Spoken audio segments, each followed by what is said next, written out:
வணக்கம் என் நண்பனேர்கள். நாம் இப்பொழுது காணவிருப்பது ரிஷபராசிக்கான 2026ஆம் ஆண்டிற்கான குரு பெயர்ச்சி பலன்கள். எந்த விஷயங்கள் அவங்களுக்கு ஈஸியா நடக்கும், எதுல கொஞ்சம் டஃபா இருக்கும், பரிகாரங்கள் என்னென்ன, வணங்க வேண்டிய தெய்வங்கள் போன்றவற்றை பற்றி நாம் விரிவா பார்ப்போம். கார்த்திகை நட்சத்திரத்தின் 2, 3 மற்றும் 4ஆம் பாதங்கள், ரோகிணி நட்சத்திரத்தின் 1, 2, 3 மற்றும் 4ஆம் பாதங்கள், மிருகசீரிடம் நட்சத்திரத்தின் 1 மற்றும் 2ஆம் பாதங்கள் ஆகிய 3 நட்சத்திரங்களும் 9 பாதங்களும் இந்த ரிஷபராசிக்குள்ள அடங்குங்க. முக்கியமா சொல்ல ரிஷபராசிக்காரர்களுக்கு இதுவரைக்கும் செஞ்ச முயற்சியில இருந்து வெற்றி பாதைக்கு செல்லும் ஆண்டு அப்படின்னு சொல்லலாம். இதுவரைக்கும் உங்களுடைய உழைப்பை எக்கச்சக்கமா போட்டிருப்பீங்க. அந்த உழைப்பை நீங்க தொடருவீங்க. குரு பெயர்ச்சி ஆகி 1-2 மாதத்துக்கு பிறகு கை நிறைய பலனை நீங்க பாப்பீங்க. இந்த குரு பெயர்ச்சி ஜூன் மாசம் 2ஆம் தேதி 2026 வருஷம் மிதுன ராசியில இருந்து கடக ராசிக்கு போறாரு. பின்னர் அக்டோபர் 31, 2026 அன்று சிம்ம ராசிக்கு அதிசாரமா போறாரு. திரும்பவும் அவர் ரிவர்ஸ்ல வருவாரு. இந்த காலகட்டத்தை குரு அதிசார பெயர்ச்சி, குரு வக்ர பெயர்ச்சி அப்படின்னு சொல்லுவாங்க. அதனை பத்தி நான் பின்னாடி சொல்றேன். முக்கியமா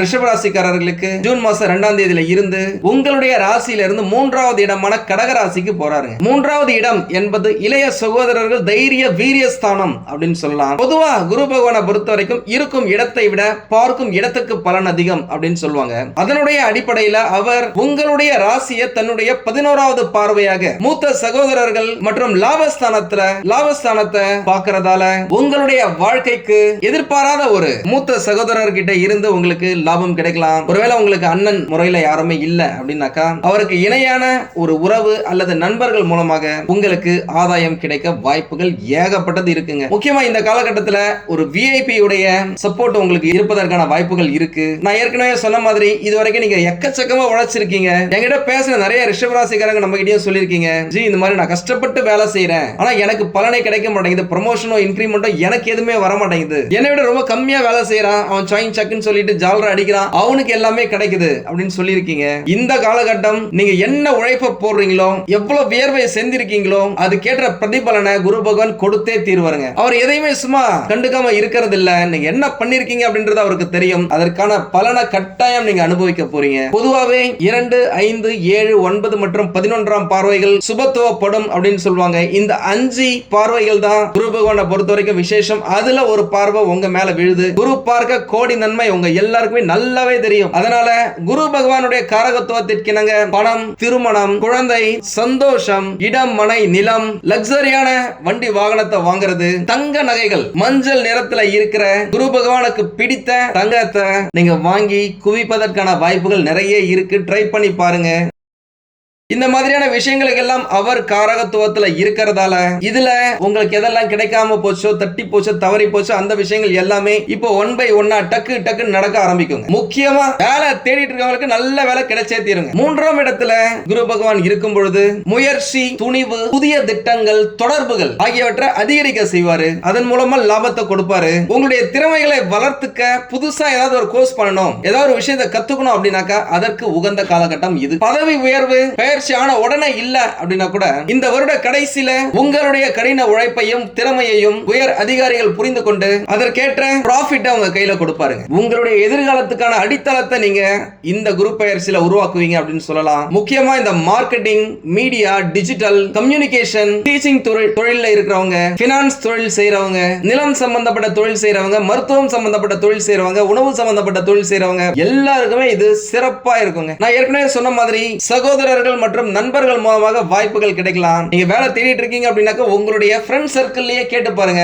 இதுவரைக்கும் அவங்களால முடியல அப்படின்னாக்க இப்போ உங்களுக்கான கதவுகள் திறக்கும், வாய்ப்புகள் பிறக்கும் அப்படின்னு சொல்லலாம். பணவரவை பொறுத்த வரைக்கும் பெருசா 10 லட்சம், 20 லட்சம், 2 கோடி, 5 கோடி அப்படின்னு சொல்லிட்டு பெரிய ப்ராஜெக்டை விட சின்ன ப்ராஜெக்ட்ஸ் மூலமாக சிறிய வருவாய்கள் அதிகமா கிடைப்பதற்கான வாய்ப்புகள் இருக்கு. ஏற்கனவே வேலை செய்யறவங்க கூட இந்த காலகட்டத்தில் ஃப்ரீலான்ஸ்ல இல்ல சைடுல இன்னொரு இன்கம் வச்சுக்கிற மாதிரியான பார்ட் டைம் ஜாப் செய்யறதுக்கான வாய்ப்புகள் இருக்கு. அதே நேரம் இந்த காலகட்டத்தில் செலவுகள் அதிகரிக்கவும் வாய்ப்புகள் இருக்குங்க. பக்காவா பிளான் பண்ணீங்க அப்படின்னாக்கா வெற்றி நிச்சயம். செலவுகள் அப்படின்னா உங்களுக்கு திருமண வயசுல இருக்கீங்க, உங்களுடைய பிள்ளைகள் திருமண வயசுல இருக்கிறாங்க, அவங்களுக்காக நீங்க வரன் பார்த்துக்கிட்டு இருக்கீங்க, இதுவரைக்கும் வரன் அமையல அப்படின்னாக்கா இந்த காலகட்டத்தில் வரன் டக்குன்னு அமைய வாய்ப்புகள் இருக்கு. அதன் மூலமா திருமணத்துக்கான நீங்க செலவு செய்யலாம், தங்க நகைகள் வாங்குறதுக்காக செலவு செய்யலாம். ஆக மொத்தம் செலவு இருக்கு. அதை சுப செலவுகளாக மாத்துறது உங்களுடைய கையில இருக்கு. என்ன எல்லாமே பாசிட்டிவாவே சொல்றீங்களே, நெகட்டிவா எதுவுமே இல்லையா அப்படின்னாக்கா குடும்பத்துல உறவினர்கள் கூட கருத்து வேறுபாடு வரதுக்கு வாய்ப்புகள் இருக்குங்க. அதனால பேசுற முறையில கொஞ்சம் கவனமா இருங்க. வீட்லயா இருந்தாலும் சரி, வெளியிலயா இருந்தாலும் சரி, வேலை செய்யற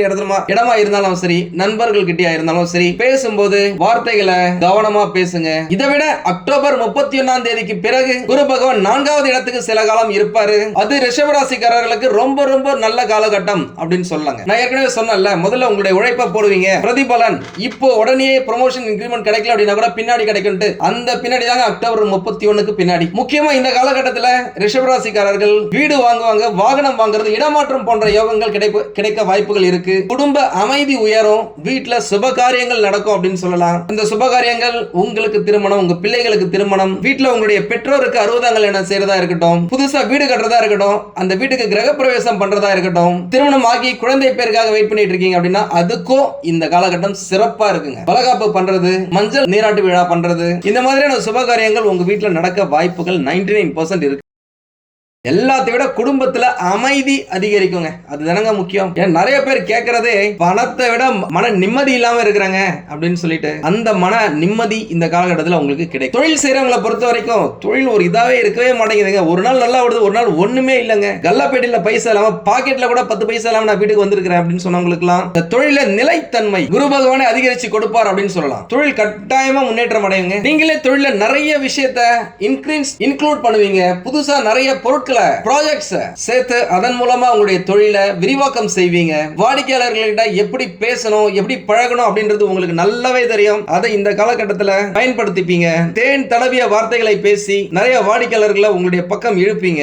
ஐஸ் வச்சு இப்படி பேசணும் அப்படின்னு சொல்லி இந்த காலகட்டத்தில் நீங்க தெரிஞ்சுப்பீங்க அப்படின்னு சொல்லலாம். வேலை செய்யற இடமா இருந்தாலும் சரி, தொழில் செய்யற இடமா இருந்தாலும் சரி, நிர்வாக மேலாண்மை பொறுப்புகள் உங்களுக்கு அதிகரிக்கும். வேலை செய்யற இடத்துல ஏற்கனவே நீங்க 2 வேலை செய்றீங்கன்னா கூடவே இன்னும் ஒரு 2 ரெஸ்பான்சிபிலிட்டிஸ் அதிகரிக்க வாய்ப்புகள் இருக்கு. ஹையர் ஸ்டடீஸ், அரசு தேர்வுக்காக ட்ரை பண்ணிட்டு இருக்கீங்க, இல்ல ஏதாவது சர்டிபிகேஷனுக்காக ஏதாவது படிச்சிட்டு இருக்கீங்க அப்படின்னாக்கா அதற்கு குரு பகவான் உங்களுக்கு நல்ல ஆதரவு கொடுப்பாரு. நல்லா படிக்கலாம். உங்களுடைய மனசு, புத்தி, உடம்பு எல்லாமே உங்களுடைய தேவைக்கேற்ற மாதிரி சப்போர்ட்டா இருக்கும். காதலர்களுக்கு வீட்டுல ஒரே பிரச்சனையா இருக்கு, அக்செப்ட் பண்ணிக்க மாட்டாங்க, ஒத்துக்க மாட்டாங்க அப்படின்னு உங்களுக்கு இந்த காலகட்டத்தில் குடும்ப ஒப்புதல் வாங்குறதுக்கான வாய்ப்புகள் 75% 75% இருக்கு. அந்த திருமணம் உங்களுடைய எதிர்காலத்துக்கு நல்லது அப்படின்னா கட்டாயம் அது நடந்தே தீரும். ஏன்னா உங்களுக்கு நல்லாவே தெரியும், இன்னும் 2 வருஷத்துல உங்களுக்கு 7.5 சனி பகவான் வரப்போறாரு. அதுல இருந்து கிட்டத்தட்ட ஒரு 7.5 வருஷம் அவரு உங்களுக்கு தேவையான விஷயத்தை இது வரைக்கும் நீங்க என்ன செஞ்சீங்களோ அந்த கர்மாவை கிளியர் பண்றதுக்காக 7.5 வருவாரு. அந்த பீரியட்ல உங்களுக்கு இந்த திருமணம் செட் ஆகாது, இந்த காதல் செட் ஆகாது அப்படின்னா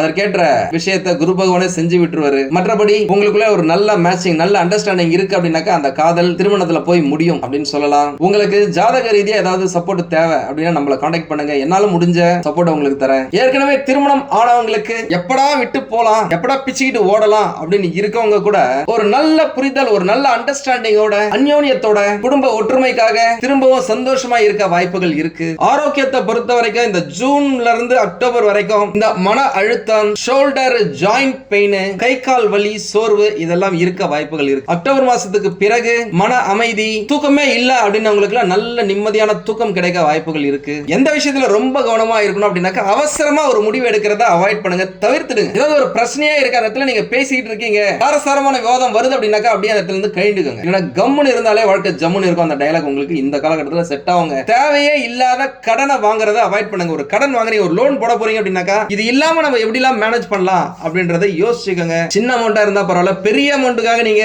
லோன் எடுக்கிறீங்க, ஒரு 5 வருஷம் 10 வருஷத்துக்கு போடுறீங்க அப்படின்னா பாஸ் முடிஞ்ச வரைக்கும் அதை கம்மி பண்ணிக்கோங்க. காரணம் உங்களுக்கு நான் சொல்ல தேவையில்லை, 7.5 வந்துகிட்டே இருக்காருன்னு 2 வருஷத்துல 1.5 வருஷத்துல. அதனால கேர்ஃபுல்லா இருங்க. இந்த காலகட்டத்திலே நல்ல விஷயங்கள் செஞ்சுக்கிட்டு போங்க. உங்களுடைய கர்மால அது ஆட் ஆகும். நல்லது எது கெட்டது எதுன்னு கணக்கு போட்டு பார்க்கும்போது அந்த தராசுல நல்ல விஷயங்களை நிறைய செய்யும் பொழுது சனி பகவானே இந்த பையன் இந்த பொண்ணு நிறைய நல்லது செஞ்சிருக்காங்கப்பா, சரி ஓகே ஏதோ கழுவுறம் இல்ல நழுவுறமின் போல இவங்களை லைட்டா செஞ்சு கொடுத்துட்டு போயிடும் அப்படின்னு சொல்லிட்டு கர்மாவை கிளீன் பண்ணிட்டு போவார். அதனால நல்ல விஷயங்கள் செய்ய ஆரம்பிங்க. உங்களுடைய உறவுகளுக்குள்ள ஈகோ இல்லாம பாத்துக்கங்க, அது ரொம்ப இம்பார்ட்டன்ட்ங்க. இந்த காலகட்டத்தில் முக்கியமா குரு பகவானுடைய 11வது பார்வை உங்களுடைய ராசி மேல விழும்பொழுது தான் என்ற அகந்தை அதிகரிக்கிறதுக்கான வாய்ப்புகள் இருக்கு. அதுல கொஞ்சம் கவனமா இருங்க. எல்லாத்தை விட இந்த வருட கடைசியில ராகு மற்றும் கேது பெயர்ச்சி நடக்க போகுது. ராகு பகவான் 10வது வீட்லயும் கேது பகவான் 4வது வீட்லயும் அமர்ந்து உங்களுக்கு உங்களுடைய உழைப்பை சோதிப்பதோடு புதிய மாற்றங்களையும் தருவார் அப்படின்னு சொல்லலாம். டிசம்பர் 5ஆம் தேதி கேது பகவான் 3வது வீட்டுக்கு போறாரு. 3வது இடம் அப்படின்றது இளைய சகோதரர் மற்றும் மற்றும் தைரியஸ்தானம். அதே மாதிரி 9வது இடமான பாக்கியம் மற்றும் தந்தை ஸ்தானத்துக்கு ராட்சசன் அசுரன் ராகு பகவான் போறாரு. உங்க எல்லாருக்குமே நல்லாவே தெரியும், உங்களுடைய ராசி அதிபதி சுக்கிர பகவான். சுக்கிரன் யார் அப்படின்னா அசுரர்களின் குரு. அவரும் குரு பகவான் மாறியதா, ஆனா அவர் அசுரர்கள் சைடுல இருக்கிற குரு அப்படின்னு சொல்லலாம் சுக்கிரனை. ராகு பகவான் யார் அப்படின்னாக்கா அசுரர்கள்ல மிகப்பெரிய பலம் வாய்ந்த ஒரு கிரகம். அதனால ராகு எப்பயுமே உங்களுக்கு சப்போர்ட் தான். அவர் 9வது இடத்துக்கு போறது உங்களுக்கு ஆடட் அட்வான்டேஜ். அந்த காலகட்டத்தில் உங்களுடைய செய்கை எல்லாமே தரமா இருக்குங்க. நீங்க என்ன செய்றீங்களோ அது டக்கு டக்குன்னு உங்க கையில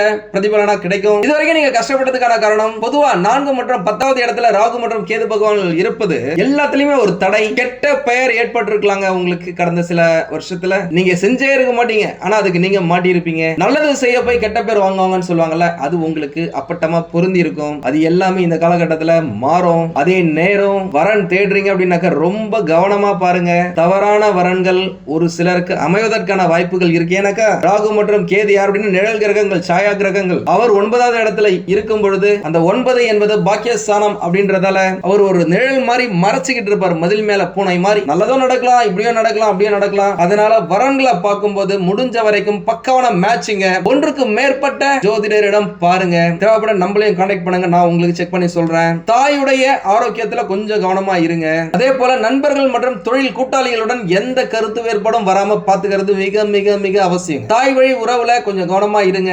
எனக்கு தாய் வழி சொந்தத்துல உங்களுக்கு சின்ன பகைமை ஏற்படுவதற்கான வாய்ப்புகள் இருக்கு. புதிய சொத்துக்கள் வாங்கும் போதும் சரி விற்கும் போதும் சரி ரொம்ப கவனமா இருக்கணுங்க. ஏன்னா உங்களுக்கு லாபம் இல்லாத ஒரு விலையை எதிராளிகள் நிர்ணயம் செய்வதற்கான வாய்ப்புகள் இருக்கு. அதனால ஒன்றுக்கு 10 முறை விசாரிச்சு அந்த இடத்தை வாங்குறதா இருக்கட்டும், சொத்தை வாங்குறதா இருக்கட்டும், விற்கிறதா இருக்கட்டும் பார்த்து வைங்க. ஏன்னா நான் ஏற்கனவே சொல்லியிருப்பேன், உங்களுக்கு செலவு இருக்கு அப்படின்னு சொல்லிட்டு அது சுப செலவா மாத்தாம இந்த மாதிரி கவனமா இல்லாம ஒரு இடத்தை வாங்குறீங்க விற்கிறீங்க அப்படின்னாக்கா அது உங்களுக்கு ப்ராஃபிட் கம்மி தானங்க, யோசிச்சுக்கோங்க. மற்றபடி உங்களுக்கு எல்லாமே நல்லதா இருக்கு. பிளான் பண்ணி அடிச்சீங்க அப்படின்னாக்கா வெற்றி நிச்சயங்க.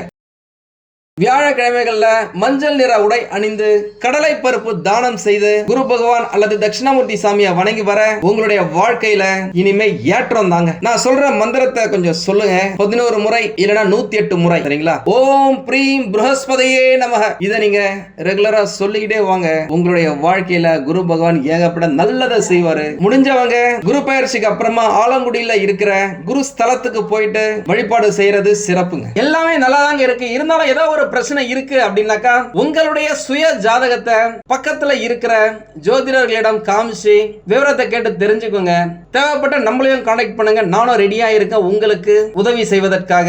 உங்களுக்கு இந்த வீடியோ பிடிச்சிருந்தா லைக் பண்ணுங்க. ரொம்ப பிடிச்சிருந்தது அப்படின்னாக்கா உங்களுடைய ஃப்ரெண்ட்ஸுக்கு ரிலேட்டிவ்ஸ்க்கு ஷேர் பண்ணுங்க. நம்மளது வெறும் ஜோதிட நிலையம் இல்லைங்க, அறிவியல், கடவுள், ஜோதிடம் இந்த மூன்றையும் ரிலேட் பண்ணி நாட்டு மக்களுக்கு எப்படி எல்லாம் நல்லது செய்ய முடியும் அப்படின்னு சொல்லிட்டு நிறைய ரிசர்ச் நாங்க பண்ணிட்டு இருக்கோம். அது எல்லாத்தையும் உங்களுக்கு உடனுக்குடன் கிடைக்க நம்ம சேனலை சப்ஸ்கிரைப் பண்ணி வச்சுக்கோங்க. நீங்கள் இறைவனிடம் கேட்ட எல்லாமே உங்களுக்கு கிடைக்கணும்னு சொல்லிட்டு மனவளம், உடல் நலன், பொருளாதார முன்னேற்றம் என்று எல்லாமே கிடைக்க இறைவனை வேண்டி இந்த பதிவினை நான் நிறைவு செய்கிறேன். நன்றி, வணக்கம், வாழ்க வளமுடன்.